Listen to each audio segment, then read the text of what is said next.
Sige, buhatin mo. Magandang hapon po sa lahat. Yan. Binabati ko po. Yan ang aking best friend. Pastor Donna, Pastor Mark, happy anniversary. Masaya po kami, nakikigalak po kami sa inyo. Ito na po yung bunga. Kayo po ang bunga ng kanilang faithfulness, kanilang paglilingkod. Parang kailan lang. Kaya sabi ko nga, habang nakikita ko kanina, naiiyak ako kasi syempre, yung mga stretchings namin noon. Paano kami hinubog, paano kami binanat, binonot, binakbak. Meron po talagang bunga. Meron po talagang resulta. At ang resulta pala nun ay church. Kasi si Pastora Donna, kami po yung magkakasama na nakatira sa church noon. Habang nasa stage kami ng ang tawag doon ay ang tawag doon ay consecration. Yun. So, consecration, ibig sabihin, kailangan namin tiisin ang mga pamilya namin, kundi nakafocus lang kami doon sa pinapagawa ng Diyos. Nakafocus kami sa ang susunod na hakbang ng Diyos sa aming buhay. Sa amin, nagtrabaho kami, nag-resign, ayan, diba? Nagtrabaho kami sa secular dahil may panawagan ang Diyos sa amin. Kaya sumunod kami, nag-resign. At dito ko nakita ngayon ang resulta sa aming pagsunod. Hindi po talaga kami napahamak. Alayin niyo po, sabay-sabay naman din po talaga kami nag-resign. Sabay-sabay kami tumira sa church. Sabay-sabay din po kami nagkaroon ng sarili naming tahanan. At ngayon po, may church na siya. Diba? Kaya salamat talaga sa Panginoon. Kung alalahanin namin yung mga trainings namin, yung isang last month ata may sinend siya sa akin na pictures na meron, papayat ka po talaga namin nun. Meron siya picture, kasi yung dati, mga training namin talagang, alam niyo po, kailangan isabit namin ang aming mga cellphones sa leeg para pag tumawag ang aming mga pastor, nasasagot namin. Pag hindi nasasagot, lagot. Isabit nyo nga yung cellphone na yan. Pero alam niyo po, tough po yung training namin, pero maganda naman po ang resulta.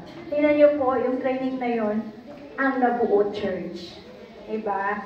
So, sa lahat po na hinuhubog, binabanat, binubunot, ngayon magduduplicate naman sila Pastora Donna ng mga magiging pastor. Pastor maker. So, talagang salamat sa Diyos. Nagpapasalamat dahil hindi lang kami mag-best friend sa di ba, pag-best friend ng, sa natural. Pero, pagdating lalo sa spiritual, mas lalo namin, bago pa po namin nakilala sila, Pastor Dong, Pastor Lee, magkasama na po talaga kami ni Pastora Donna. Kahit sa boarding house, magkasama na kami. Kaya through thick and thin. Kaya lang, nung time talaga, meron po talagang time na, kaya pag pinayagan nyo na magsalita sa inyong mga buhay, ang inyong mga pastor, manda talaga kayo. Kasi meron po talagang paghihiwalay. Pinaghiwalay kaming dalawa. So hindi ko maintindihan noon. Maganda naman yung aming pagsasama. Hindi naman kami nag-aaway. Bakit kaya kami pinaghihiwalay? Na magkasama kami sa boarding house kami noon. Kasi siya, wala siyang pamilya sa Manila. Kami ay nagkakilala lang sa work. In-apply lang din siya ng kaibigan ko sa trabaho ko, kaya kami nagkakilala. Naakay ko siya sa church. Yun, in short. At, nung time na yun, sabi ko, bakit kami pinaghihiwalay? Hindi niya maintindihan, hindi ko rin maintindihan. Pero yun pala, may layunin. Kasi kailangan mahiwalay sa amin ang soul tie. Kasi kailangan ma-establish sa amin yung spirit-filled na paglilingkod. Hindi lang yung mag-best friend ka dahil sa soul area, pero dahil may mas mataas na panawagan ang Diyos. Yun yung naintindihan namin. Diba? Kaya pag mga ganyan, alam namin yung sitwasyon na ganyan, pag nagsasalita na yung mga pastor, naranasan namin yan. Kaya sumunod ka lang. Masakit pero sa iyong pagsunod, doon mo makikita may magandang resulta na naghihintay sa harapan. Kaya ako, kami mag-asawa, nagagalak talaga kami. Alam niyo po, hindi lang din namin sinasabi sa aming mga pastor. Pag kami minsan sa Manila, sobrang, punta tayo ng Lipa. May hideout kami sa Lipa eh. Sasaglit lang kami ng Lipa. Gusto mo mag-drive ng malayo? Sige, kahit gabing-gabi. Pupuntahan po namin yan, pastor. Gusto lang namin mag-relax. So, doon kami pumupunta sa kanila. Ngayon, hindi na namin alam yung bago nilang bahay. Ibig sabihin, hindi na kami nakakapunta. So, yan po yung, so, pagkapunta namin, nakikita namin, pare-pareho kami mag-asawa na receive. Alam mo, kailangan natin magtanim sa kanila. Kasi, alam mo yung makikita mo, hindi mo na kailangan, hindi na nila kailangan magsalita. Kundi ikaw na mismo, makikita mo, may kailangan sila. Doon, salamat sa Diyos, dahil inihanda pa na talaga sila dito sa lugar na ito. Kaya, salamat po, Pastor Dong, Pastor May. Talagang dahil po sa inyo, ito na, nakikita ko yung, sabi ko lang, Pakilala mo naman din yung asawa mo. Yan po, ang aking po asawa ay si Brother Harold. Regalo ng Diyos. Yan, opo. So,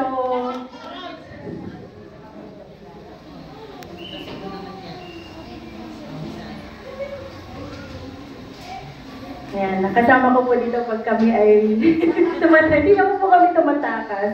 Umuwi naman po kami ng Paranaque. Oras lang naman kaya, alam mo na po namin ilang oras lang po ang biyahe papunta dito. Tansyado na po namin yung pagka anong oras, ba traffic. Kasi minsan po talagang, gusto ko mag-relax, gusto yung relax, mag-drive ng malayo. Tara, doon sa Batangas. Doon lang naman po kami sa kanila. So, ayun lang. At, salamat sa Diyos, talagang nakakaiyak. Kanina, actually tapos pupunta pa lang, 1 year na pala sila. Parang kailan lang na tumugon sila. Sila din, hindi naman nila alam nun eh. Hindi rin nila kalain na mapunta sila dito sa Batangas. So, Diyos po talaga ang naglalagay. Parang gusto mo magsalita, brother. Hindi ko na po ang gawin ng oras ni Pastor May kasi alam ko marami po tayong matutunan sa kanya. Pwede na magpahinga ang nanay, nahubog ng mga anak. Praise God. That feeling is mutual. Pag-akyat ko kanina at nakita ko yung mga kabataan, naiyak din ako. Nung ako yung umakyat na lalo na rito, naranasan ko yung presence ng Panginoon. Talagang yung message kanina umaga ni Pastor Dong, God is with us, God is with you. Sinamahan talaga kayo ng Panginoon dito. Amen. So, siguro naalala ni Pastora doon na ganito kami na, nag-first year anniversary, di ba? Sa 4th floor naman kami noon. Magandang hapon po. Nagsimula ang aming church sa Isabela.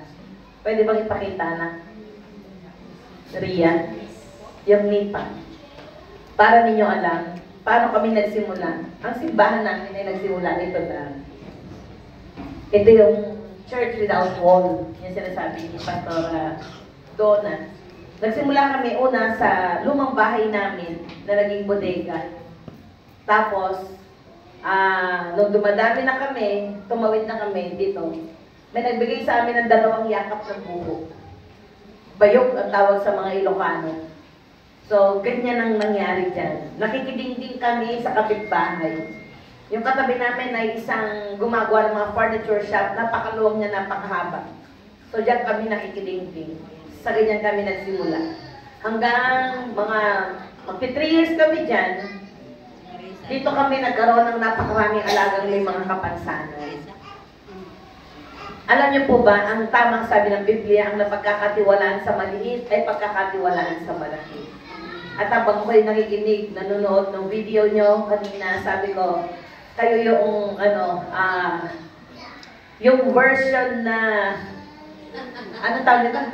Upgraded version. Salamat at asa. Upgraded version. Kasi nagsimula rin kayo doon na kung unang lipat kayo doon sa maliit na lugar. Magulat ako doon pala kayo nang nagbabaptize.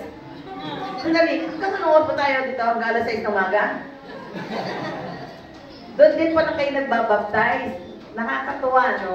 Tapos nung after namin dyan, sabi na ng Panginoon sa amin, tumawid kami ng Paranaque. Yun na yung sa Better Living. Ayan nga, si Pastor Donna, si Pastora Che, dalaga pa sila noon. May isa pa si Irena. Mga dalaga pa sila noon. So sila po yung mga unang-una naming mga naging kasama. Tingnan mo ngayon, single sila noon yan, double na. Si Pastora Donna, imagine. Hindi ko alam, mga anak na pa. Sabi tuloy ni attorney, may bisita tayo sa attorney Elaine nga pala. Palagpakan natin si attorney Elaine. Si attorney Elaine, dalaga pa. Alam ko na yung siya sa inyo. Tapos nasa harapan niya, buti sa likod niya, buti sabi niya, Pastora, baka dito na ako makakaharap ng mapangasawa. Kasi puro mabutis na yung nakikita ko. May pangarap pa! Nagkakanas! Secret! Ang Diyos ang magbibigay ng iyong pangarap. Amen. Praise God. At nakakatuwa dahil nung nakasama namin sila yung mga choir namin. Actually, ganda pa nga, may aircon na kayo eh. Dati kumakanta sila. Ang taas ng anointing nila, baka naman umuusok. Electric fan lang kami nun eh. Kung ano yung umuusok, yung ganito, umuusok na susunog na. Sabi ko, tumigil mo na kayong kumanta. Nag-o-overheat at yung gamit.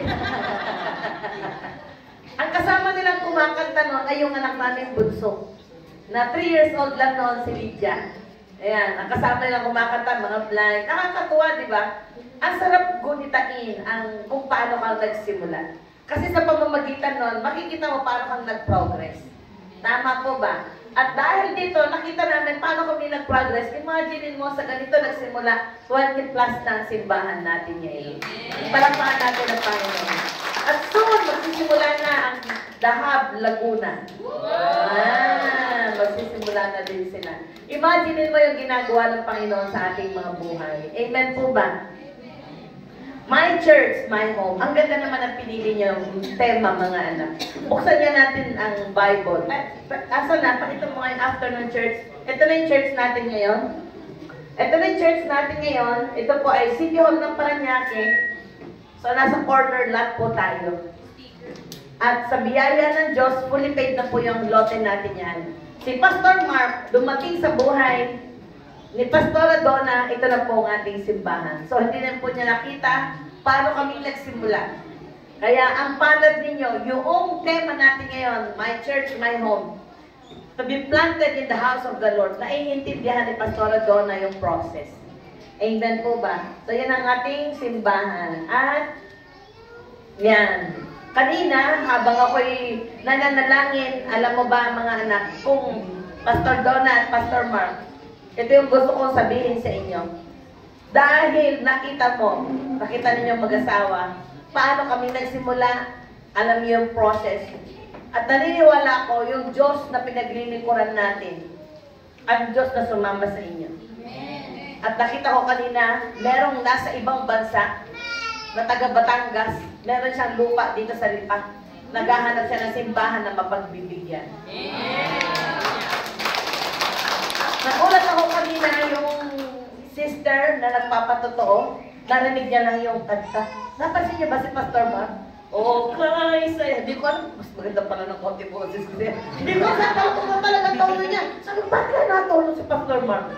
Ang matindi, sa'yo, ibinabalik, hindi tinaas pa!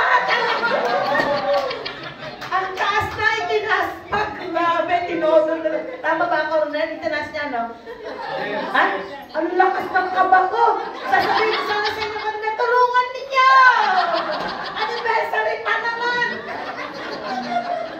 Bukwento ko yung kay Pastor Dong! Grabe, Papa, hindi na matter yung kanta mo doon! Talaga naman, pinaghandaan naman talaga nila. So, maging handa kayo, amen? Maging visible kayo, naririnig kayo. May Diyos na nakakarinig, at ang Diyos ang nagpapadala. Amen. Huwag tayong magparinig sa tao dahil ang Diyos ang nakarinig, ang Diyos ang magpapadala. Katulad ng ginawa ng Panginoon sa atin, mga anak sa Paranaque, ang Diyos ang nakarinig, ang Diyos ang nagpadala. Dahil sumunod lang kayo, buti nga kayo, Paranaque, ano lang ang sinundan niyo, Paranaque Lipa, 2 oras lang. Kami, Isabela, Manila, ang layo-layo nun. 12 hours pa noon ang biyahe. Yung sa inyo, malapit na lang. Alam mo ba, sa pagkakaalam ko, ang isang tao pag nauuhaw, sino ang lumalapit? Yung tubig o yung tao? So, ibig sabihin, kapag ang tubig, kahit na ganun siya kalayo, dahil nauuhaw ka, lalapitan mo siya. Dahil ang tubig ay walang isip. Ang may kamay, ang may paa, ay yung tao. So, kung sinong nangangailangan siya ang lalapit. So, ibig sabihin, ito ay hindi yung layo o yung lapit. Depende ito sa iyong pangangailangan. At dahil ikaw ay may pangangailangan, ikaw ang gagawa ng paraan para makuha mo ang iyong pangangailangan. Amen po ba? Parang si Pastor Mark, para makuha niya si Pastora Donna, sa ICU niya, niligawan. Sa ICU siya nagdala ng sunflower na bulaklak. Si Pastora Donna na may dengue, bumagsak na ang kanyang platelet, bumabagsak na talaga, pabagsak na. Dumating si Pastor Mark, may dalang sunflower. Nagulat ako, tumaas ang dugo. Sabi ba, Pastor Mark, bumilis ka pa. Bumili ka pa ng maraming bulaklak. Alam mo, ang pag-ibig ay susi ng lahat. Kaya nakatatlo na kayo sila, di ba? Yan ang hiwaga ng kanilang pagmamahalan. Kailangan nyo malaman ang kanilang kwento, ang ganda ng kanilang love story. Si Pastor Mark, hindi basta makalapit kay Pastor Donna. Si Pastor Mark ay Bulakenyo, si Pastora Donna ay Bisaya. Tignan mo saan sila nakita sa church. At si Pastor Mark, pag nanliligaw kay Pastor Donna, nagpapaalam sa akin. Si Pastora Donna, bago sumama kay Pastor Mark sa Jollibee lang, nagpapaalam pa. Sila ay mga mararangal kong mga anak. Si Pastor Donna ay isang babaeng hindi kalad-karin. Sinasabi ko sa inyo, dahil maraming mga kabataan dito. Pastor Mark ay isang marangal na lalaki, niligawan niya ng tama si Pastor Donna. Lahat ipinapaalam niya hanggang mag-propose siya. Kaya naman, pag ikaw ay nagpapaalam, lahat ng suporta para sa iyo. Diba? Kaya hanggang nag-propose siya, ang buong simbahan, talagang ng todo ni suporta. Grabe si Pastor Donna, tumayo lang sa gitna ng napakalaking puso na puro bulaklak. Ibang magmahal si Pastor Mark. Napaka-genuine ng kanyang puso. Kaya tignan mo, alam mo ba, ang salitang pag-ibig, malayo ang nararating. Pwede naman na silang magsimula ng simbahan sa Bulacan. O kaya, umuwi si Pastor Donna sa General Santos para magsimula ng church. Pero ba't sila nandito sa Lipa? Alam mo, ba't sila nandito sa Lipa? Alam niyo? Dahil sa iyo. Amen. Sabihin mo sa katabi mo, ikaw pala dahilan eh. Kaya sila nandito. Kaya pagbubutihin natin. Amen? Alam niyo ba na laging may dahilan? May dahilan kaya gusto mong uminom ng tubig kahit na malayo, lalapitan mo. May dahilan kung bakit tayo nandito. Bakit nila pinili ang temang My Church, My Home? It is the place where I belong. Alam mo, ang ganda ng patotoo ni nag-exhort ng giving. Ha? Giselle. Salamat. Ang ganda ng patotoo mo, Giselle. Alam mo, anak, ikaw ay isang trainable material. Magpahubog ka kay Pastor Donna. Alam mo, pag ikaw ay nagpahubog kay Pastor Donna, nakikita ko isang araw magiging pastor ka din. Gagamitin ka ng Panginoon. Amen po ba? Ngayon, ang pag-aaralan natin ay My Church, My Home. Buksan natin ang ating mga Bible sa awit 92, Psalms chapter 92.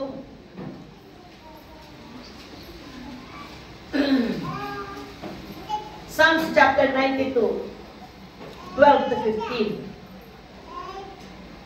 Ang sabi niya ay ganito: tulad ng palmera, ang taong matuwid, tatatag ang buhay. Cedar, kagaya, kahoy sa Lebanon, lalagong malabay. Mga punong natanim sa tahanan ni Yahweh, sa templo ng ating Diyos, bunga nila ay darami. Tuloy ang pagbunga kahit na ang punong ito ay tumatanda, lunti at matatag. At ang dahon nito ay laging sariwa. Ito'y patotoo na si Yahweh ay tunay na matuwid. Siya kong sanggalang matatag na batong walang karumihan. Planted in the house of the Lord. My church, my home. Napakaliwanag ng sinabi ng kanyang salita. Tulad ng palmera, ang taong matuwid, tatatag ang buhay. Amen? Basahin nga natin sabay-sabay. Malakas. 1, 2, 3, go. Tuloy na totoo na si Yahweh ay tunay na matuwid. Siya po sa ngalang pagkakataong wala. Verse 12 muna, anak. Verse 12. Tulad ng palmera, Tulad ng palmera, ang taong matuwid, tatatag ang buhay. Sila ang kaya, kapag si Lebanon, nagkalong bumalay. Mga puno na naging sa pangalan ni Yahweh, sa kayamanan ng Diyos, bumalay darami. Tuloy na bunga, kahit na ang puno nito ay tumanda.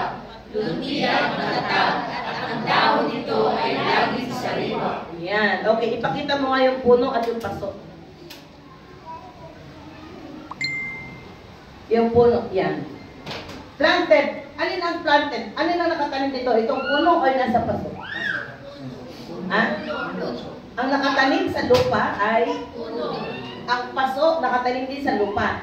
Pero, ano ang pagkakaiba nila? Ang lifespan ng punong ito at ang paso, gaano katagal? Pwede mo natin sa gitna? Gaano katagal ang lifespan nila?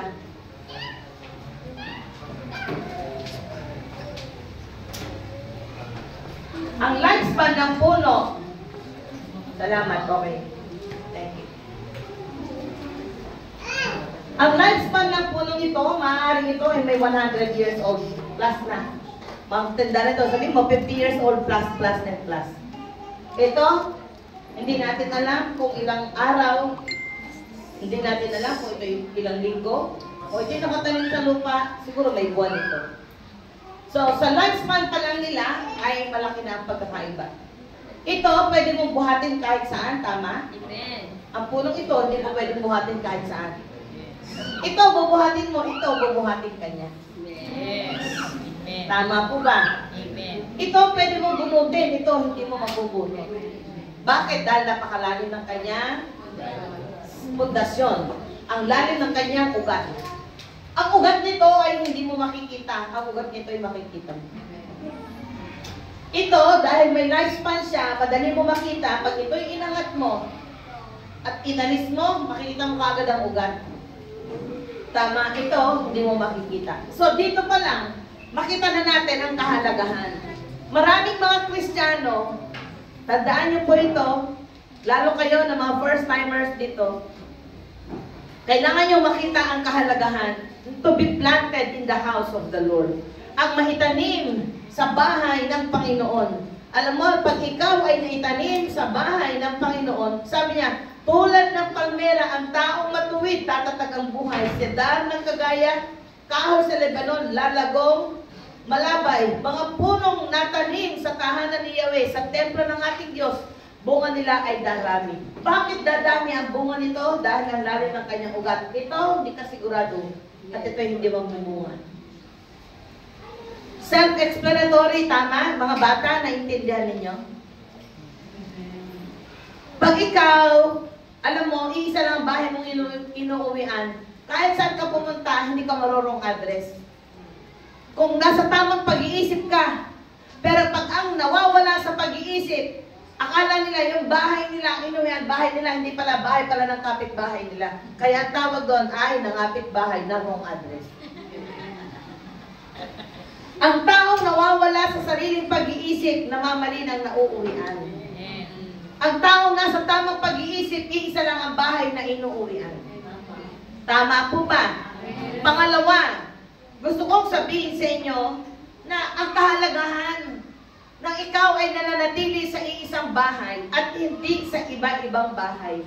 Pag ikaw ay nananatili sa iisang bahay, maliwanag ang sinabi, ikaw ay mamumunga.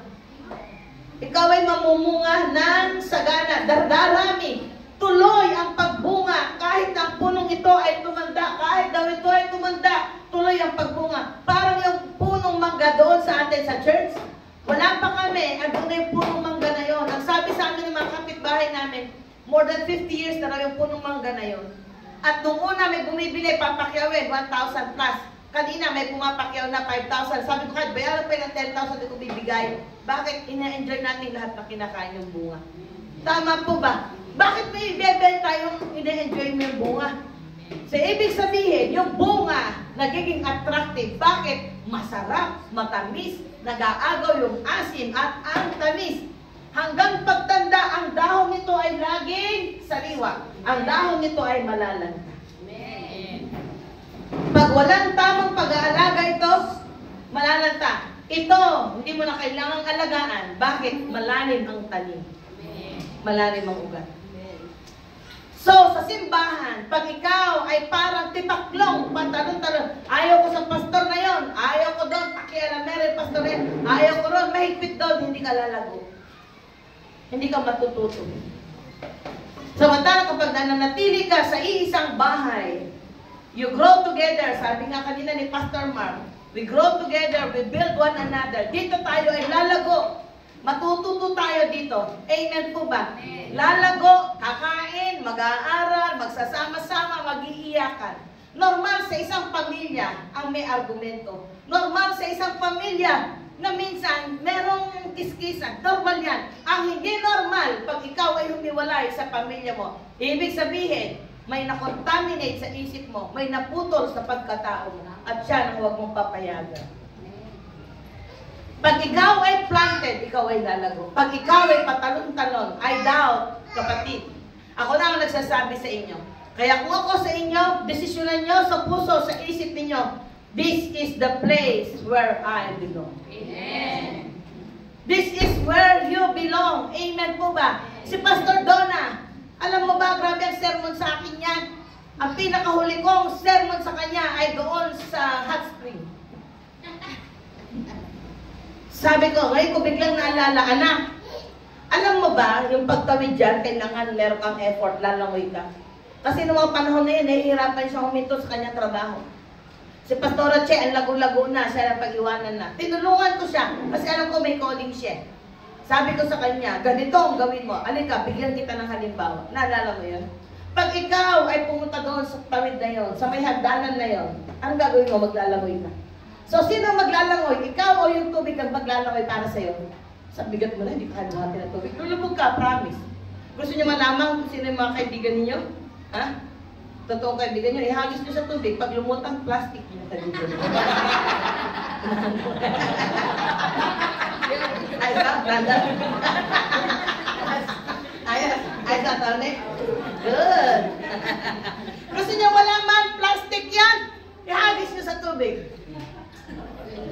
Sabi ko kay Pastora Donna, para ka tumawid doon, may gagawin ka, may effort ka. Una, desisyon. Sa umpisa pa lang, may desisyon ka, dito na ako. Pag tumawid ka, anong purpose, ba't ka tatawid? At pag tawid mo doon, anong kasunod mo gagawin? Pag ikaw ay nakatawid na ron, huwag kang lingon-likod, lingon ng likod, lingon ng lingon. Dahil oras na ikaw ay lingon ng lingon, wala kang mararating. So, napakaliwanag. Hindi ko alam kung ilang linggo o buwan na nagdesisyon si Pastor Donna. Ang mahalaga sa akin, siya ay nagdesisyon.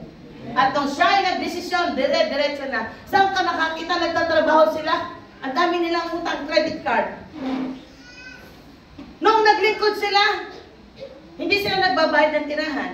Hindi sila bumibili ng pagkain. Ha? Hindi nagbabayad ng tirahan. Hindi bumibili. Alam mo saan sila natutulog? Sa stage, sa church. Napakabanal muna ng mga yan.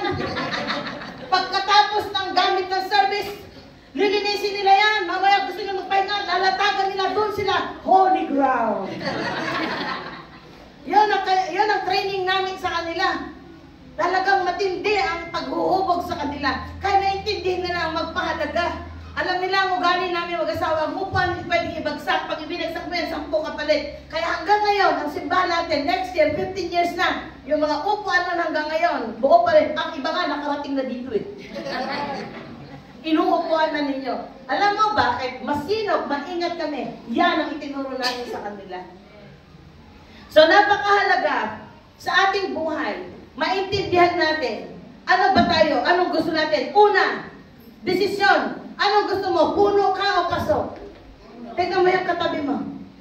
Puno ka o paso? Sabihin mo. Pag umabot ng 10 years ito, kung puno ka, mananatili ka rito. Tama po ba? At ang punong ito, naniniwala ako, ang dami ng mga bad weather.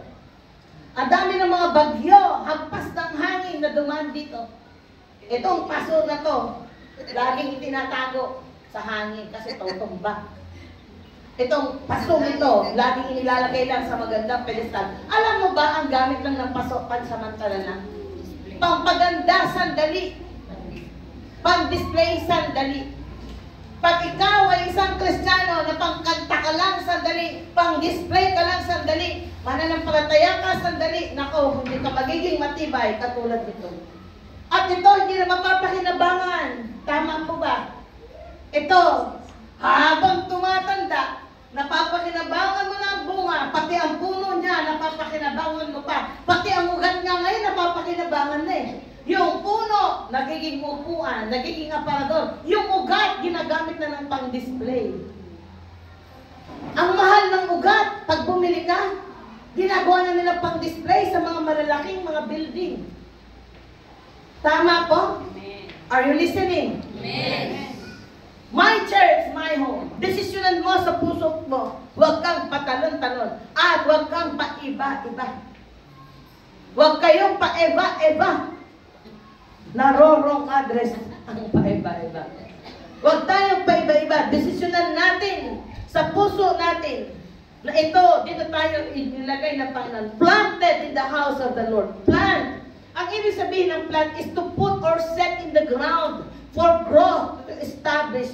So, ibig sabihin, itong punong ito, kailangan siyang maitanim para siya ay lumago. Tama po ba? So, ibig sabihin, hindi ka lalago pag ikaw ay pasok. Mga bata, ang eskwelahan, hindi pwedeng palipat-lipat. Hindi rin pwedeng paiba-iba ng course. Of course. Hindi rin pwedeng paiba-iba ng boyfriend. Hindi pwedeng paiba-iba ng girlfriend. Hindi ka pwedeng paiba-iba. Alam mo ba, pagka ikaw ay nagpaiba-iba ng bahay, ang tawag doon ay hotel o motel. Anong tawag mo sa bahay mo? Hotel o motel. O ang tawag mo ay tinatawag mong tahanan. Malaki ang pagkakaiba ng home at house. Saan ka ba nakatira? May bahay ka bang permanente? Pag paiba-iba ka nang nagtuturo sa'yo, malilito ka din. Ang tawag sa'yo, parang ang politician. Kung ano ang nakakakiliti sa tenga mo, yun ang gusto mong marinig, hindi ka rin lalago. So, napakahalaga. Ang isang puno, maitanim. At ang isang puno, ang tawag ito, grounding ourselves. Tayo bilang mga tao, we have to ground ourselves in a fertile soil.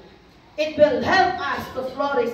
Ang madalit sabi, napakahalaga ng grounded. Grounded tayo. Established tayo. It will help us to flourish. At ano ang kailangan natin ay church. Bakit? Ang simbahan, it provides a solid biblical foundation for us to stand on. Ang simbahan ay nakakatulong para ikaw at ako ay lumago. Alalahanin natin, church, alalahanin natin. Sa sarili nating bahay, mismo, ba't ayaw mo na sa bahay mo? Gusto mo nang lumayas? Ayaw ko sa bahay na to. Puro mga insekto, ay, mga peste, ay, bakit nagkaganon? Ay, tao naman yung mga kasama mo. Sabi mo, ayaw mo na sa bahay na to. Puro mga kwago. Tingnan mo nga, di ba mo kung kwago? Ikaw pa naman ang nanganak dyan. Ang tinatago ng kwago. Naalala ko tuloy may kwento. Sabi ng teacher, class, ang pag-aaral natin ngayon ay tungkol sa demonology. Pag-uusapan natin ay demonyo, si Satanas, at ang kanyang mga kaput. Sabi ng bata, ay, paborito ko yan, ma'am. Gusto ko pag-usapan yan, ha? Meron isang bata nagtaas ng kamay. Sabi ng bata, bakit mo gusto paborito yan, ma'am? Alam mo ba sa umaga, ha? Ang tatay ko, galit na galit. Sasabihin ng nanay ko, dahil sabi ng tatay ko, walang pagkain, walang kape. Sasabihin ng tatay ko, ikaw, demonyong lalaki ka, dumating ka na nga rito, lasing ka na, wala ka pang na-ingreso, hahanapan mo ba ako ng pagkain? O, di ba ma'am, parang si demonyo? Sumagot naman ang nanay ko, sabi naman ng nanay ko, ikaw, demonya ka. Hindi mo ba ako nagtitimplahan ng kape? Hindi ba ako nakapagmumug? Ako na pinagmumumugan mo? Demonya tawag sila, hindi mo comply. Ako nga humingi na ng pambawang piso eh. May piso, papasok na ako. Sabi mo naman na, ikaw demonyito ka. O di ba ba ang kompleto sa bahay namin? May demonyo, may demonya, may demonyito. Kaya present si Satanas sa bahay namin. Isipin mo, the children are watching. Ang mga anak natin ay nakikinig. Ano ang tawag ninyo sa inyong mga anak? Ano ang tawag ninyo sa inyong kanya-kanyang asawa? Ang mga anak ay nakikinig. Kaya kung ano ang tawag natin sa isa't isa, yun ang nangyayari sa pamilya natin. Pwede natin niyang mabago. At nababago yan pag dumating si Kristo sa iyong mga buhay. May problema man tayo sa loob ng bahay. Church, gusto kong sabihin, kung may problema sa loob ng iyong bahay, pumunta ka sa church, tuturuan ka paano maging tatay. Dahil walang nagturo sa iyo paano ka maging tatay, kaya ka naging ganyan. Ang nakita mo lang ginagawa ng barkada mo, binubugbog yung asawa, ikaw binubugbog mo na lang din. Ang nakita mo, dahil inom dito, bisyo dito, single life, kaya ano, ganyan ginagawa mo. Pero pagdating sa church, tuturuan ka, paano maging tatay? Isipin mo ang ano mo, gusto mo maging tatay, pero hindi mo natutunan paano maging tatay. Alam mo ba pagkaiba nun? Nagtanim ka lang ng binhi. Nagbuntis ka lang. Pero yung palakihin, yung binuntis mo, paano? Sa church, ituturo sa'yo yung paano. Hindi yung ginawa mo na lang, hindi mo alam bakit. Tapos sasabihin mo lang, ihit bulaga. At ito naman babae, sa halip na bigay sa nanay, diploma, ibinigay marriage contract. Wrong! Sa church yan na natututunan, napakahalaga, my church, my home. It is the place where I belong. Alam mo, sa loob ng bahay ng Diyos, tinuturuan tayo ng kagandahang ugali, kagandahang asal. Tinuturuan tayo paano maging tao, inaalis ang mga ugali nating mga hayop. Mga kabataan, tatanungin ko kayo, ang aso pag umalis ng bahay, nagpapaalam ba? Hayop. Hindi nagpaalam yung aso, tama. Yung anak na hindi nagpapaalam, anong tawag doon? Hayop. Isipin mo, lahat ng tao nalilito. Yung tao tawag hayop, yung aso hayop. Bakit ang tao ay may malahayop na ugali hanggat hindi dumadating si Kristo Jesus? Hanggat hindi dumadating ang tagapagligtas, hindi nagbabago. Nababago ang ating puso, nababago ang ating isip pag tayo ay nakatanim sa isang matabang lupa. At ang church na ito, this is a fertile ground. Amen. Pag ikaw ay nakatanim sa isang fertile ground, ang gusto kong sabihin sa iyo, ang binhi ay itinanim saan? Sa maliwanag, sa madilim? Doon, madilim. Itinanim ka eh. Pag ikaw itinanim, binhi, magdilim. Tama? Pag ikaw, depende sa anong klaseng binhi. Pag ikaw ay itinanim, hindi ka pwedeng kunin ng kunin, mamamatay ka. Hello? Kailangan pag itinanim, may tamang lupa, may tamang tubig, may tamang pag-aalaga. Ito ang simbahan. May tamang pagtatanim, kaya yung sinabi ni Pastor Mark, tuwa-tuwa ako, last effort. Isipin mo, may mga Bible study na kayo. Tamang pagtatanim, tamang pagdidilig, tamang pag-aalaga. Ginagawa nila yung ginagawa nila, gawin niyo, gagawin ninyo. Inaakay nila kayo, tinuturuan nila kayo, gayahin nila ang ginagawa nila dahil bukas nagtuturo na rin kayo sa iba. Amen. Amen po ba? Amen. Alam mo, naalala ko, nung unang-una ako sa gawain ng Panginoon na nagakay sa akin sa Ate Kasing, kapinsan ko. Oh, sa Ate Kasing, dalaga pa ako noon, 1992, inakay niya na ako sa gawain. Nung inakay niya ako sa gawain, hindi ko maalam eh. Matanda na ba ako? Kailan ka ba kinasal? O, pati kasal mo, di mo na lang. 1993 ka kinasal. Okay. 1992, itong pinakilala sa akin dati kasi si Jesus. After nun, so may nag-usher sa akin, tama? Pero yung nag-usher sa akin, dito niya alam ano nangyari sa akin. Alam mo bakit? Yung binhi na nakalagay sa puso ko, dahil fertile ground ang puso ko, alam mo ba yung encounter ko sa Panginoon, dahil napaka-genuine. Isipin mo, dati wala akong pag-ibig, binigyan ako ng Diyos ng pag-ibig. Wala akong respeto sa magulang ko, tinuruan ako ng Diyos ng respeto. Kaya ang ganda sa gawain ng Panginoon, yung wala kayo nang ibibigay sa iyo. Sintonado ka, kumakanta ka mo.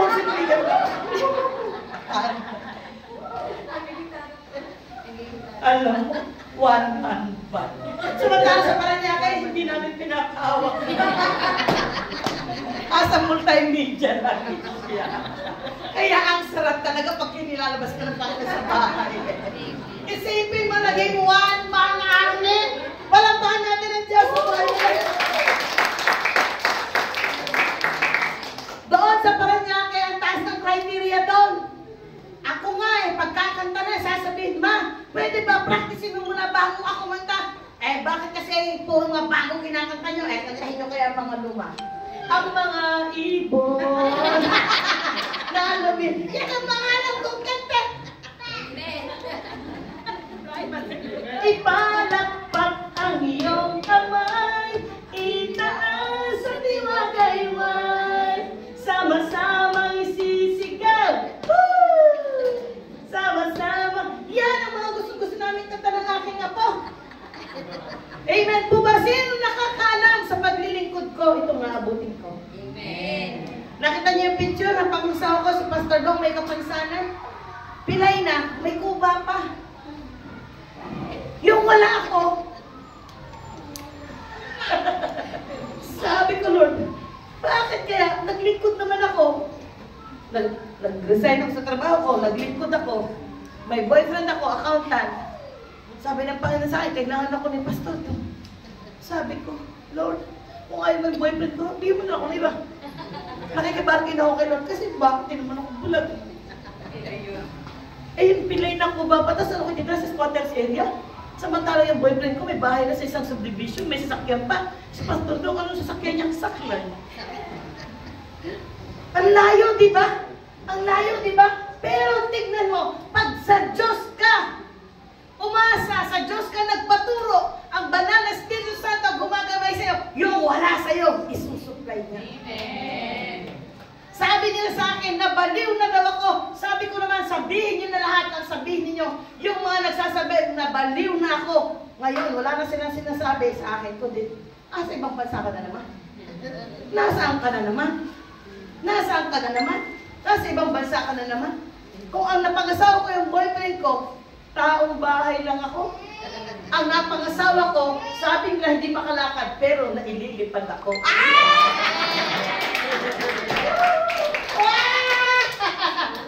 Ang pangarap ko makapunta sa Washington, D.C. Napunta ako sa D.C. kay Dong Kampoy. Fertile ground. Napakalaga. You have to be planted in a fertile ground. Ito ay maliwanag na fertile ground. Bakit? May movement. Pinakamasarap samahan sa lahat ay ang nasa pioneering stage. Alam mo, bakit nakikita ninyong pare-pareho? Paano kayo nagsimula? Paano kayo tumubo? Paano kayo lumago? Paano kayo dumadami? Dumadami. Nagpapatuloy, nag-aaral, lumalago, dumadami, nagpapatuloy. Wow! Ang bunga mo, hindi mo kinakain. Ang bunga mo, ibinabahagi mo sa iba. Sila ay bunga namin, kaya ibinahagi namin sa inyo. At ngayon, ibabahagi niyo rin sa iba. Yan ang gusto ng Panginoon, ipahayag ang mabuting balita sa lahat ng tao. Amen po ba? Alam mo ba, nasa page 3 pa lang ako? Sa 66 pages na ginawa nila. The house of the Lord is where we come together. Different stages of life, different walks of life. Hindi dito pinag-uusapan ng attorney, doktor, teacher, nag-aral, hindi nag-aral. Sa harapan ng Diyos, iisa ang pagtuturo niya. Ang turuan ka kung paano magpakatao at alisin ang ugaling malahayo. Sa salita ng Diyos ay tuturuan ka paano kung maging maka-Diyos, aalisin ang ugaling makademonyo. Sa salita ng Diyos, tuturuan ka paano magtayo ng isang bahay na ang gagamitin ay bato, hindi sa buhangin. Sa salita ng Diyos, sa simbahan, tuturuan ka ng katotohanan kung paano ka magmamahal sa katotohanan at itakwil ang kasinungalingan. Sa bahay ng Panginoon, magkakaroon ka ng kapayapaan na dati gulong-gulo ka. Hindi mo na alam anong gagawin mo. Gusto mo nang magpakamatay. Nung narinig mo ang salita ng Diyos, sasabi sa iyo, may pag-asa ka, kapatid. Nung narinig mo may pag-asa ka, bigla kang nagising. Oo nga pala, no? Bakit ko sasayangin ang buhay ko? Kung ang problema ko 100,000 lang, edi magtrabaho ako para kumita ng 100,000. Huwag sayangin ang buhay. Amen po ba? Pahalagahan ang buhay. Lagi niyo tatandaan, sa bahay ng Panginoon, tinuturuan tayo. Sabi ng Colossians 2:7, magpakatatag kayo at isalin niyo sa Kanya ang inyong buhay. Magpakatatag kayo sa pananampalatayang itinuro sa inyo at lagi kayo magpasalamat sa Diyos. Sa church, tinuturuan tayo paano magpasalamat sa Diyos. Dati wala eh, kain lang. Hindi ka ba nagpasalamat sa nagluto? Di na hindi ka magpapasalamat sa Diyos. Hello? Hindi mo man ang pinahalagahan yung nagluto. Kasabi mo, mag-order na lang ako. Pambihira. Hindi mo ba alam mag-prepare ng pagkain, mababa 30 minutes, tapos tayo mag-order kayo yung niluto niya. Tapos mag-order ka na lang pala. Ayaw ka na lang magluto sa bahay. Kailangan dito, tinuturuan tayong magpahalaga, magpasalamat. Salamat, may maganda akong damit. Alam mo ba dati, dahil mahirap lang din kami, pag may bago kami sapatos, ang unang sabi ng nanay sa amin, magsimba kami, magpasalamat, may bagong sapatos. At pag pupunta kami ng school, ang sapatos na hindi dapat itapak sa lupa. Maglalakit ka papunta ng school, sapatos. Pagdating mo ng school, mag-check ng attendance, may sapatos. Bakit? Ang bili ni nanay, kailangan hanggang 3 taon bago pa rin yan. Kasi after 3 years, bago ko bigyan eh. Ngayon ang mga bata, kami binibili lang, ayaw na, tatapon na. Walang pagpapahalaga. Amen. Sa gawain ng Panginoon, tinuturuan tayo paano magpahalaga. Amen. Bakit? Naintindihan mo na ikaw ay pinahalagahan, kaya matuto ka rin magpahalaga. Ang sarap sa bahay ng Diyos. My church, my home. My church, my home. Sabi ko sa inyo kanina, may proseso yan. Sa proseso, be rooted and built up in Him. Kailangan yung ugat mo ay malalim. Amen po ba? Ang ugat mo ay malalim. Pangalawa, tinuturuan ka sa bahay ng Panginoon to stand firm in your faith. Huwag kang kung kanino naniniwala. Pag may pastor ka, sa kanya ka maniwala sa kanya. At huwag mong ipagpapalit ang pastor mo sa TV. Alam mo ba yung nasa TV, hindi kayo nag-rebuke. Yung nasa TV, hindi niya sasabihin tama o mali. At hindi ka rin niya papalakpakan. Samantalang yung kausap mo, araw at gabi, pinapanalangin ka, yan ang pahalagahan mo. Bakit? Yan ang magtuturo sa iyo, paano ka maging matatag, matibay sa buhay. Pag ikaw ay planted sa bahay ng Diyos, ang tinuturo sa iyo ay maging established. May stability. Amen po ba? May stability sa buhay mo. Now, pag stable ka, hindi ka hinihila sa kaliwa, hindi ka hinihila sa kanan. Kasi bakit matatag ka? Sasabihin mo, dito lang ako. Yung puno, walang po pwede basta-basta humila sa kanya. Bakit? Nakatanim siya sa purpose. Pag ikaw ay nakatanim sa purpose, hindi mo iiwanan. Amen po ba? At sa bahay ng Diyos, my church, my home. Bakit? Si Jesus ang Diyos. Dati ang Diyos sa bahay ay ikaw, naghahari-harihan ka. Gawin mo yung gusto mong gawin, magtantram ka. Ibalibag mo yung gusto mong ibalibag, sabihin mo yung gusto mong sabihin. Pero nung ikaw ay nakakilala kay Jesus, na bago ang iyong isip, ang iyong pananaw, sasabihin mo, Lord, ikaw ang Diyos sa tahanan ito. Amen. Kapayapaan mo ang maghari dito. Sa bahay, pag may problema ka, lumuluhod ka, sasabihin mo, Lord, di ako nag-iisa. Kasama mo ako. Sinasamahan mo ako. Hindi ka orphan. May bahay ka. Hindi ka hopeless. May pag-asa ka.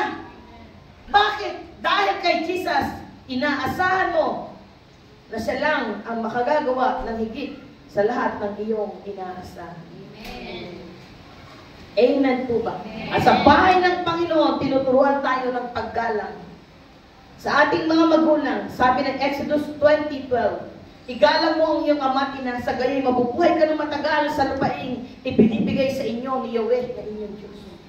Sa paggalang, para kang puno na tumatagal. At mga magulang, sabi ng Ephesians chapter 6, huwag niyong ibuyo ang inyong mga anak laban sa paghihimagsik. Kompleto ang salita ng Diyos. Do not provoke your children unto wrath. Mga anak, igalang. Mga magulang, huwag ibiyo. Mga amo, huwag busalan ang inyong mga alipin. At lagi niya sinasabi sa Ephesians 6, alalahanin mo ang Diyos. Remember God. Remember God. Alalahanin mo ang Diyos. Pag inalala mo ang Diyos, ang kasunod, alam mo kung ano? If you are planted, you are productive. Proverbs 14:23, ang bawat pagsisikap ay may pakinabang, ngunit ang puro salita, ang bunga ay kahirap. Kaya yung mga taong salita ng salita na hindi nakikita sa gawa, layuan niya sila. Bakit? Matindi silang manira ng kapwa. Huwag lang tayong nakikinig, kailangan nagsasabuhay tayo ng salita ng Diyos. At ang sabi ng Ecclesiastes 9:10, ano man ang ginagawa mo ay pagbuhusan mo ng iyong buong makakaya, sapagkat sa daigdig ng mga patay na kasasadlakan mo ay wala kang gagawin, ni pag-iisipan man, ni pagbubuhusan ng kaalaman o karunungan. Whatever your hands finds to do it with all your might. Gawin mo ng buong husay. Amen po ba? Gawin mo ng buong husay. Doing all we can for the sake of Christ and His kingdom. Katulad ng ginagawa ni Pastor Mark, Pastor Donna. Tumawid sila dito on their own. Ano lang yung sinuply namin sa kanila? Sabihin lang nila, pwede po ba kami humingi ng upuan? Sige, upuan. Pero yung karunungan, kaalaman, naka-deposito na sa isip, sa puso. Matindi. Hindi namin sila binigyan ng pera para tumawid. Alam mo ba, ang Diyos ang nag-provide ng pangangailangan nila. Nakakamangha. Pagdating nila dito, nagulat ako nagpaparenta ng sasakyan yung aking mga anak. Sabi ko, wala kami binibigay. Alam mo bakit? Kaya nilang i-convert. Ito ang mabuting balita. Pag ikaw nasa church, matuto kayo makinig. Alam mo ba? Yung karunungan ibibigay sa iyo, yung kaalaman ituturo sa iyo. At ito matindi. Tuturo ka paano i-convert sa cash. Ang wisdom, ang knowledge. You will have the understanding. Eyes of understanding will be open. Pwede mo palang pagkakitaan. Katulad kanina ng puno. Nagulat ka. May puno ka palang 50 years. Ayaw mo pansinin. Pwede mo pala siyang gawin lamesa. Pwede mo pala siyang ibenta. Yung paso. Dahil maraming gustong mag-display, pwede palang pagkakitaan nito. Bibila ko ng paso ang halaga 20 pesos. Tatamnan ko ng halaman na 30 pesos. Ibebenta ko ng 100 pesos. Kumita ako ng 50 pesos. At yung kikitain ko, ibibigay ko ang tithes sa simbahan. At yung matitira, ito ang para sa pamilya ko. Amen po ba? Pag kumita ka ng 50 pesos, yung 5 pesos tithes mo, yung 5 pesos, yung matitira, iyon ang ayaw mo ba? Hello? My church, my home. Naintindihan yung kahalagahan ng church? Be decisive. Settle down. Maging stable ang inyong isip. Maging purposeful kayo. Sa akin, sa puso ko, dinesisyonan ko talaga, 1992 until today. Nabilang niyo ba? Ilang taon na? Dire-diretso lang. If you have a place called home, alam mo ba anong resulta? Pagod ka sa labas, anak. Pag umuwi ka sa bahay, meron na itong kahingahan.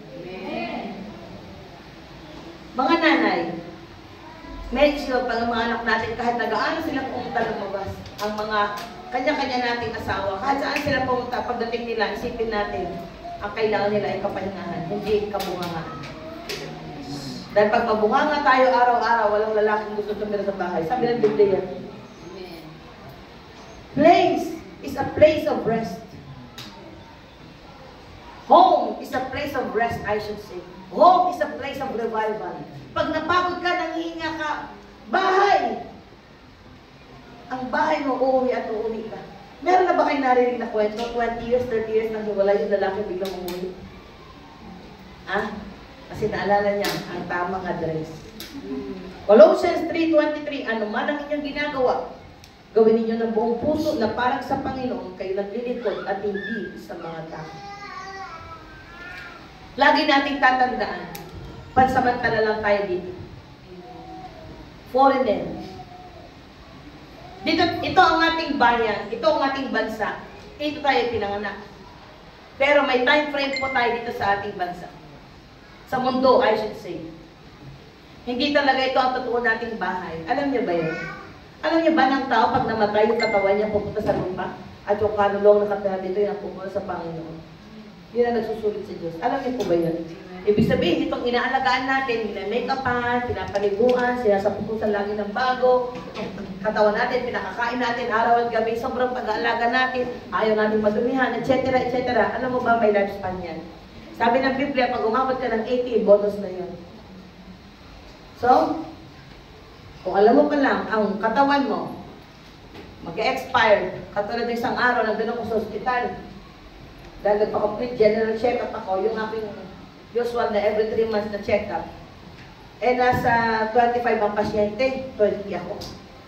Imagine mo, kung ako natawag, alas 6, dumating ako doon, alas 12 yata. Alas 2, dumating ako, tinawag ko alas 6 ng gabi. Mga alas 5, maya-maya, sabi ganyan nung may dumadaan. Nasa 3rd floor kami, ICU pa rin doon. Sabi niya, pwede po ba kayong bumilid? Sabi, bakit po? Kasi meron pong idadaan na expired. Akala ko naman anong expired. Expired kami dadaan. Hindi ako naman di atras kasi may katabi ako na may naka-wheelchair, may mga tagutag. Lahat kami waiting eh. Expired. Wala namang umiyak kasi, mali ko mo sa expired. Di naman sinabi nung nag-a-assist na. Hindi pa lang. Ayan, pero may expired. Siyempre, hospital, expired na gamot. Diba? Ba't kailangan ng excuse? Wala naman kasing umiiyak. Maya-maya na ganyan, merong stretcher. May nakabalot yung itim, yung parang ginagamit sa tindahan ng mga damit. Ano ba yun? Yung tolda? May zipper. Dali-dali din ang expire. Ito pala ang expire. Hindi man kasi lata. Hindi man umiiyak yung mga namatayan. Hindi mo sila umiiyak. Inatagpan sa harapan namin na expired.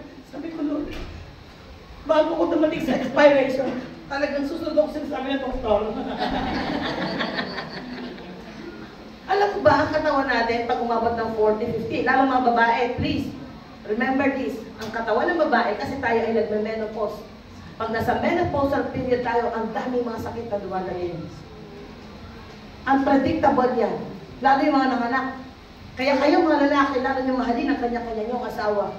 Ibang klase, ibang naramdaman ko, lalo ng pandemic. Nag-size extras, mall na lang ako. Tingin mo sa mga anak ko. Si Pastor Dora, taga-check sa aking mga doktor. Kaya kahit na nandito na siya nagmamonitor. Ay, Pastora, Doktor Ma! Hindi ka ba nagpa-check up? Akala mo, nakakatakas na ako dito. Dati ako mahigpit sa kanila, ngayon sila mahigpit sa akin. Mas mahigpit pa kayo ngayon sa akin, ha? Walang habang. Hindi, kailangan mo magpa-doktor. Alam mo ba na, ngayon, sabi ko, Lord, tignan ba ang buhay ng tao talaga? Hindi nakalagay death, expired na pala tawag ngayon. Ibig sabihin, ang katawan natin ay limitado. Kung limitado ito, ang kailangan, huwag ka na magpaiba-iba, huwag ka na magpalipat-lipat, huwag ka na kung saan-saan ang pinagagagawa, mag-focus ka na sa iisang ipinagagawa sa iyo ng Panginoon. Pag nag-focus ka, one day at a time, may mababago, may mangyayari. Kung kulang ka ng kaalaman sa business, magbasa ka ng tungkol sa business. Kung kulang ka ng kaalaman sa batas, magbasa ka ng batas. Kung kulang ka ng kaalaman, hindi mo ba alam, araw-araw, magbasa ka, 30 minutes araw-araw, hindi mo alam, hindi mo alam, alam mo na. Hello? Yung hindi mo alam, alam mo na.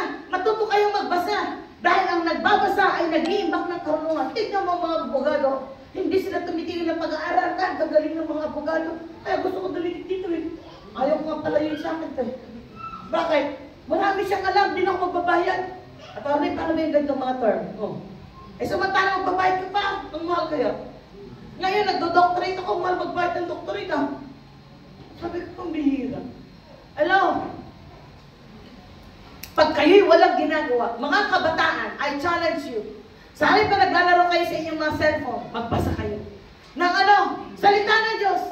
Hindi mo ba alam ang salita ng Diyos ay may nagbubukas sa isipan? Huwag yung lagi sinasabing mahina ako. Pag lagi mo sinasabing mahina ka talaga. Alam mo to mga pinsan kong ito, ang hina ng loob ng mga ito nun. May pinsan kami sa Makati. Sabi niya, alam mo ba, nakita ko lang yung sa atin? Kailan lang eh. Samantalang ikaw kung saan ka na nakarating. Andun pa rin sila sa Ugong. Ako na kayo pabalik-balik na sa Batangas. Kung saan ako nakarating. Isipin mo, sabi ko sa kanila, yung hina ng loob, palitan na. Laksan na niya ang inyong loob. Amen. Taga-probinsya ako. Pagsakay ko ng bus, sabi ko mga walang hiya ang mga driver ng mga bus, pati mga pahingante, walang hiya. Yan tawag ko sa mga driver nila. Alam mo bakit? Wala man lang. Hihinto ka pa lang. Hihinto pa lang yung bus. Kailangan humawak ka agad at iganyan may paa mo, buhatin mo yung katawan mo. Sabi ko, papatayin na lang ako dito sa Maynila. Eh ayaw ko namang umalis mo sa Maynila. Laban kung laban. Natuto ako humabol sa bus. Natuto ako humabol sa jeep. At hindi mo pwedeng gentleman. Sa probinsya, pag babae ka, ingatan ka ng lalaki. Sa Maynila, bahala ka sa buhay mo. Sabi ko, ito pala totoong gubat. Akala ko may gubat sa amin. May mga hayop. Mas hayop pa pala yung mga tao sa Maynila.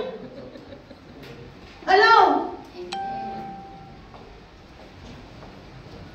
Pag hindi ka marunong lumaban sa mundo, ay, rebelde akong anak.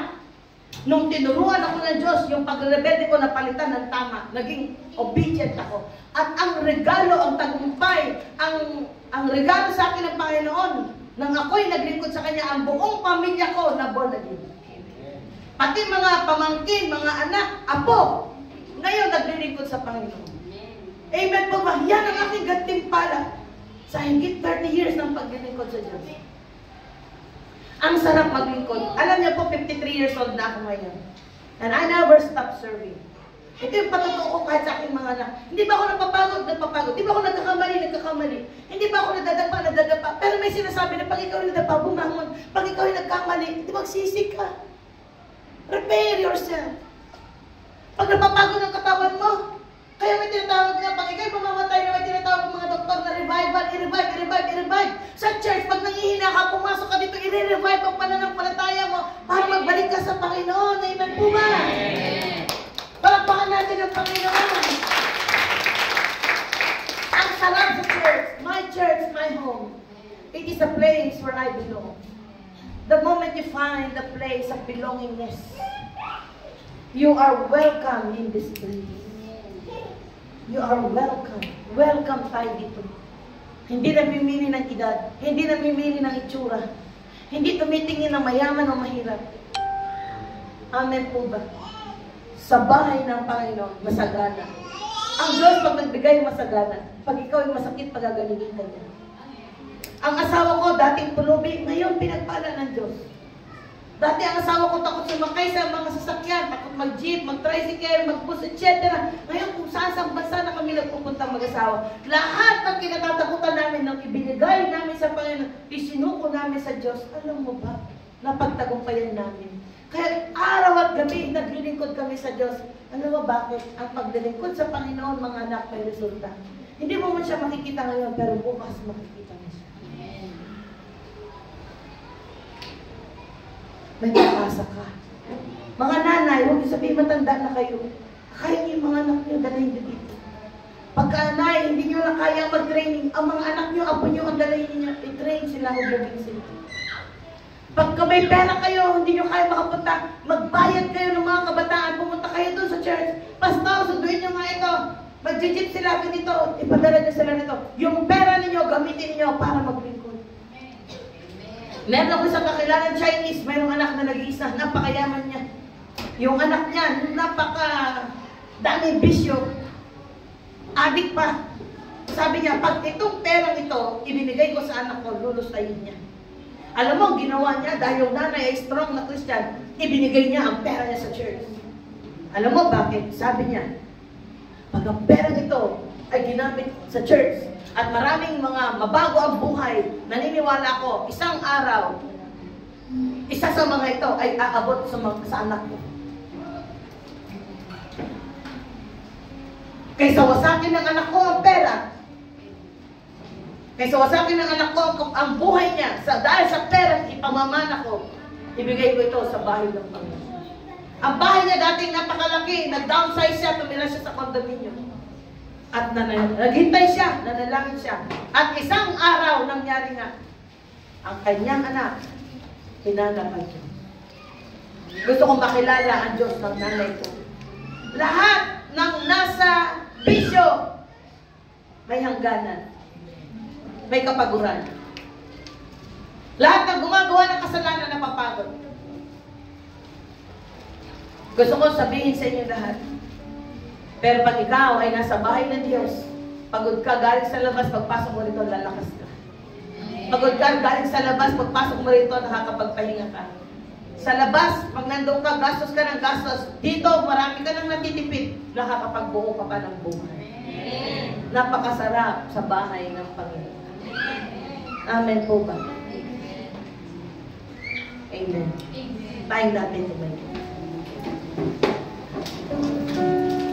Hallelujah. Ating ialay ang ating buhay sa Diyos.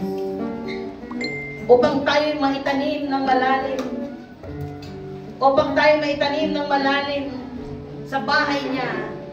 Una, isuko ang ating sarili, ialay ang ating buhay. At aminin natin, hindi natin ito kaya, kailangan natin ang Diyos. Habang inaawit natin ng awiting ito, itaas natin ating mga kamay, kausapin natin ang Diyos. Gusto kong sabihin sa inyo lahat na ang Diyos na pinaglilingkuran ni Pastor Donna, ni Pastor Mark, ay siyang Diyos na nagdinito. Ang Diyos nakakatagpo anuman ang kalagayan ninyo. Hallelujah, Jesus. Panginoon.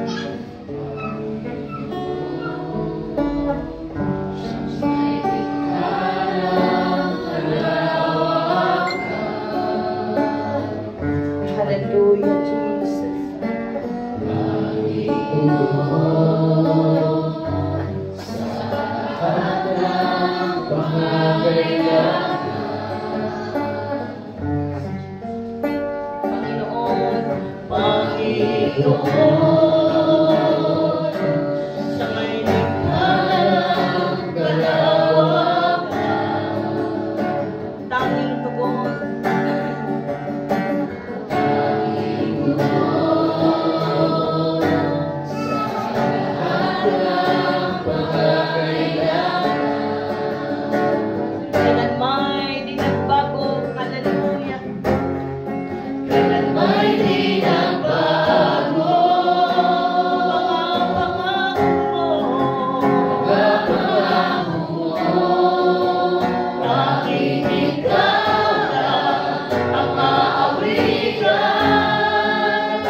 Salita mo totoo.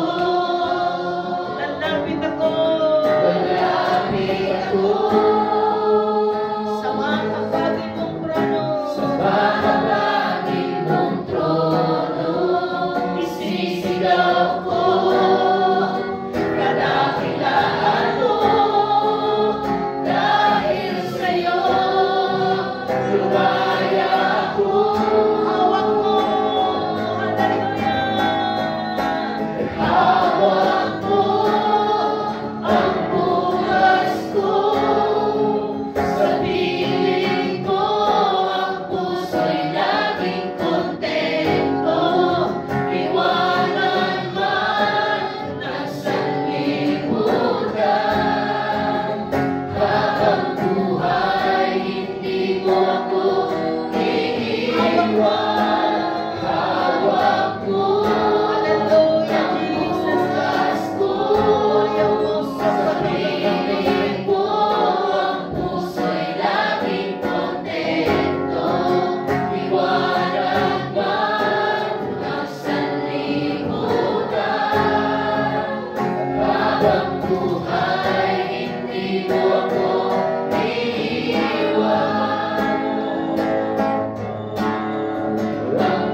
Lalo po yung first time nyo lamang, huwag kayong mahihiya. Bigyan nyo ang inyong buhay sa Panginoon. Magkakaroon ito ng malalim na saysay, pagpapahalaga, magiging kagamit-gamit, hindi po masasayang ang inyong buhay. Dito lang po sa harap.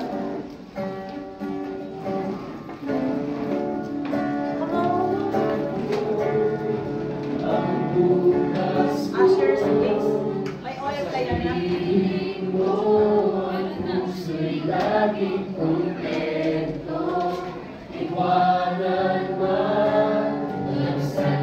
Kaya tawag ko lahat